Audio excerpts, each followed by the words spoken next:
Hello to my beautiful Taurians. This is Dr. Leona coming in for your weekly reading. Hey Taurus, I hope that you're doing well. How is everybody out there? Taurus, you are the second house. Now, the second house is going to have Mercury in there pretty quickly. The week of this reading, in fact, the 16th to the 23rd, has Mercury going direct in your house. That's in Vedic Astrology, sidereal. I'm a Vedic astrologer, my beautiful Taurians. So I look forward to doing this reading for you. And of course, as always, the extendeds are available on Patreon. You can find the link below. I would love to welcome you there and help you through all kinds of Vedic astrology things, like a free birth chart for VIPs, and everybody gets birthday tarot readings, and it's just a fun party over there. I'm from New Orleans, so we like to have a good time. So laissez-les bon temps brûler, let the good times roll. That's what I say, Taurus. Now, Taurus, you are in charge of family and home, ruled by Venus. Venus right now in Vedic astrology, your ruling planet is in Gemini, your neighbor. And that is, of course, a little bit of Jekyll and Hyde energy. And she just moved into a new lunar house equivalent. Lunar house in tropical astrology and Vedic astrology is called a nakshatra. So the nakshatra that Venus has moved into, that's your ruling planet, is Ardra. That is a bit of chaos because it's ruled by the North Node of Destiny, or Rahu in Vedic astrology. You'll want to come on over to Patreon and check out those VIP Vedic astrology videos to learn more about this movement. I just made an hour-long video that's there on YouTube, and you'll be able to, or rather on Patreon, you'll be able to see it if you come on over to Patreon, and it looks like a new beginning or an apology coming in from my beautiful Taurians. Oh boy, right away there's an ending.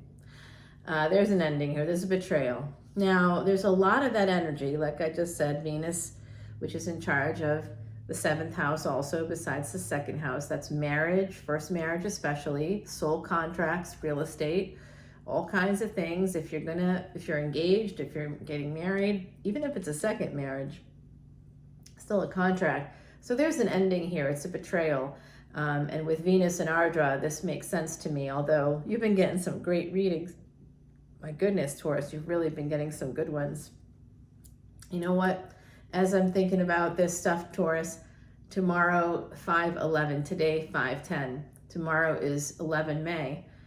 Today is 10 May, and my video was all about 11 May and how there's this whole thing happening in the universe on 11 May.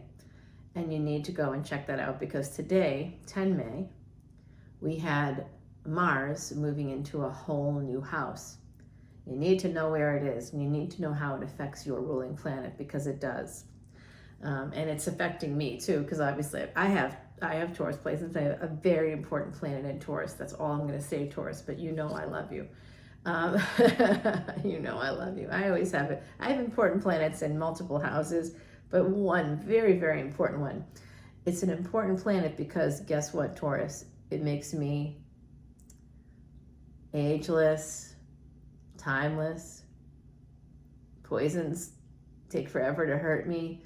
You know my story. I'm a cancer survivor, and I've survived cancer for the last 32 years. 22 years ago, it came back again, and they gave me 2 years.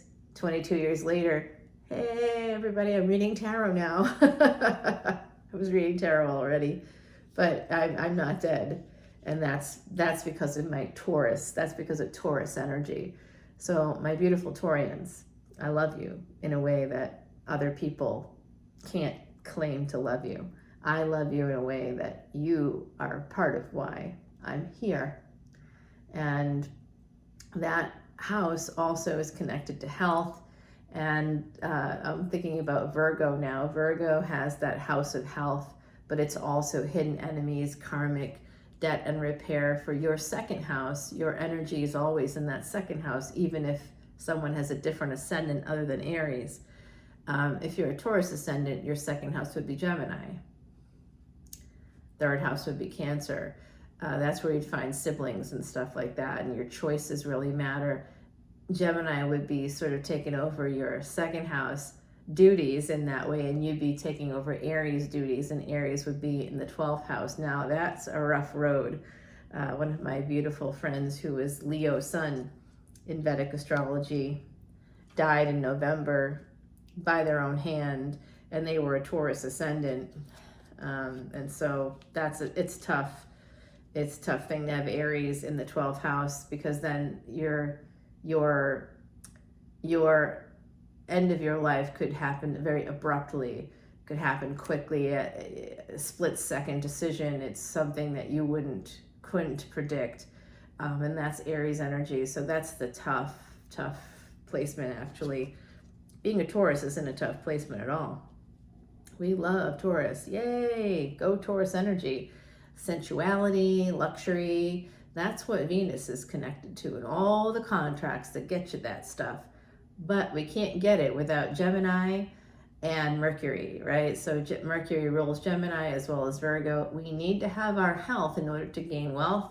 We need wealth in order to gain the luxury that Venus loves and desires, and that sense of desire even. Venus is connected to Aphrodite, of course, love and amazing stuff. So there is an ending. Someone chooses to end something. Someone also may be holding on here to a love situation, a passionate situation. This Emperor has been holding back. They're making a judgment call. I don't yet know what it's going to be, but there's an ending, because someone may be choosing an Empress here, a Leo Empress, or possibly your energy, fixed energy there. Three of Pentacles again, three. We got a couple of fours here. This is a relationship at a distance, Taurus. There's an Emperor here. That's the Aries energy we were just talking about. We have Sagittarius energy, Leo energy, all on the table. Six of Cups. Someone's holding back, they're not talking. Y'all, I don't know what to say about this, but it's not looking good. Here's our Gemini energy here. Lovers, there's an ending to a lover's situation. Someone walks away. It's the Pisces. It's the Emperor. And here's Virgo. Karmic debt and repair. Eight of Swords. Someone's stuck. They may want to heal things in a marriage, or they may want a victory with the person that walked away. Wheel of Fortune. This is a crapshoot, you guys, but it does look like a relationship may end up happening. This could be a shocking twist in this situation. Emperor moving towards a relationship, possibly with someone who's not exactly trusting them at the moment. I don't know where you fall in this, my beautiful Taurians, but I can say that there's just a delay to what looks like Nine of Cups because of a conflict in a new love relationship. Oh, you know what it is? Someone's willing to fight for love. That's what that means. Someone's willing to fight for this love. There is a big transformation coming up in Gemini energy, Mercury energy. Like I said, Mercury and Venus are best friends, and we need Mercury energy, my beautiful Taurians, if we're connected to Venus, as we are. We need Mercury to step up. And right now, Mercury was combust and it's retrograde. So Mercury's been, kind of sweating it out there for a bit with the sun, and then also, looking like it's going in reverse because of a certain situation happening in the cosmos. So let's go ahead, and I'm going to use this deck, I think, to clarify in the extended. I'd like to clarify this, someone's willing to fight for love. This looks like there's an ending here to a lover's situation, possibly an ending that leads to a lover's situation. Now, y'all, you just saw what happened, right? Did you see what happened? You might not have seen it. This has been happening a lot lately. And I'm telling you, since I got back to this house, I think that the spirits here are mad because we are putting it on the market. I was about to sell it, actually.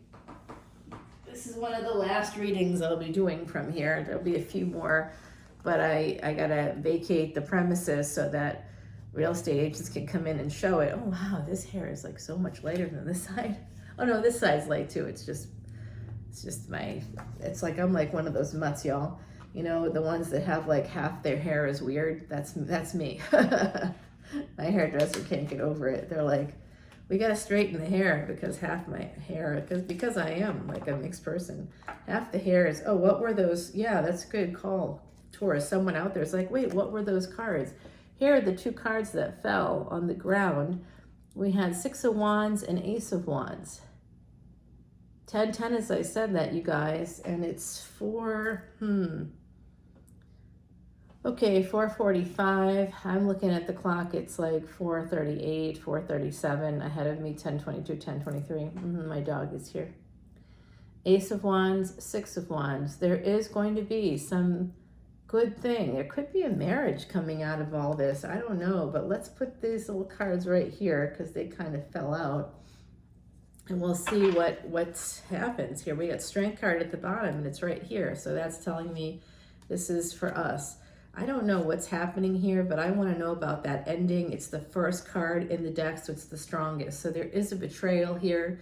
It's fair warning, right? This is a good warning from my beautiful Taurians. There could be something happening here where someone could be betraying you, or there could be an ending. And from that ending, it looks like a lover's situation comes up that leads to marriage, that leads to a relationship. It's just a matter of time. But how painful is it? You know, so it's almost like there's a breakup and then someone's holding on to the passion. And it could be this Pisces Aries energy. It could be this Emperor. They may have been holding back on you at some point. They're making a choice here. They're moving towards an Empress. That's you, right? That's you, my beautiful Taurians. That's you, baby. All right, let's check out what this Nine of Pentacles is. I think there could also be someone cyber stalking you as well. And I'd like to know more about this relationship at a distance and who's stuck and why. I think it's this Emperor that's stuck, not you.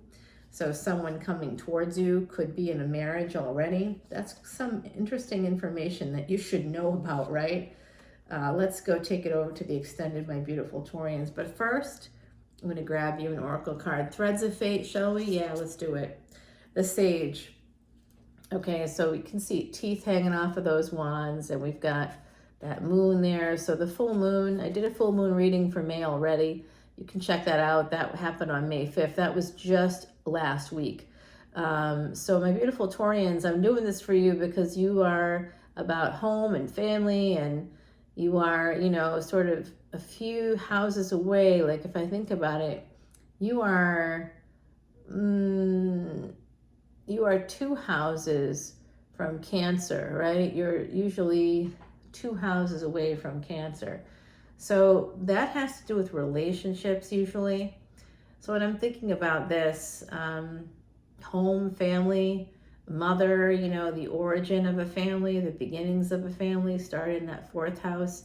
And then the endings of families are in that 2nd and 8th house, as well as the 4th and 12th house, right? The mother and also the 12th house is the end of the line for everybody. So I think that, you know, we have some interesting energies here. It's like very destiny kind of thing happening.